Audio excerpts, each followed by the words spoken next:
আসসালামু আলাইকুম। চিলমারী বন্দর বাংলাদেশের কুড়িগ্রাম জেলার চিলমারী উপজেলায় ব্রহ্মপুত্র নদের তীরে অবস্থিত একটি ঐতিহ্যবাহী নদীবন্দর।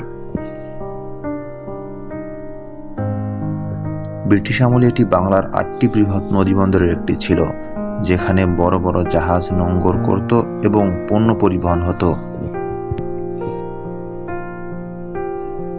বিশেষ করে 30-এর দশকে চিলমারী বন্দর পাটের জন্য বিখ্যাত ছিল।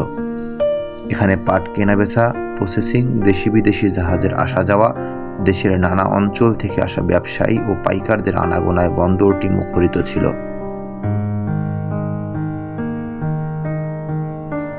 বন্দর এলাকায় প্রায় 30টি পাটকল ও কোম্পানি কার্যক্রম পরিচালনা করত, যেখানে পাট ক্রয়, বাছাই ও বেল তৈরির কাজে প্রতিদিন অনেক শ্রমিক নিয়োজিত ছিলেন। চিলমারী বন্দরের ঐতিহ্য বাংলা লোকসঙ্গীতেও প্রতিফলিত হয়েছে।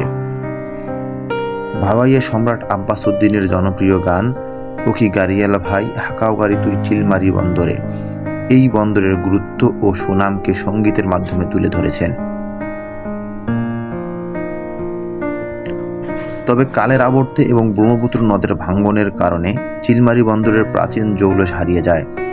নদীর তীরবর্তী ভূমি ক্ষয় ও নাব্যতা হ্রাসের ফলে বড় বড় জাহাজ চলাচল কমে যায়, যা বন্দরের অর্থনৈতিক কার্যক্রমকে প্রভাবিত করে। বর্তমানে চিলমারী বন্দর পুনরুজ্জীবনের প্রচেষ্টা চলছে। নদীর নাব্যতা বৃদ্ধি ও অবকাঠামো উন্নয়নের মাধ্যমে বন্দরের পূর্বের গুরুত্ব ফিরিয়ে আনার পরিকল্পনা গ্রহণ করা হয়েছে, যা এই অঞ্চলের অর্থনৈতিক উন্নয়নে সহায়তা করবে। ধন্যবাদ।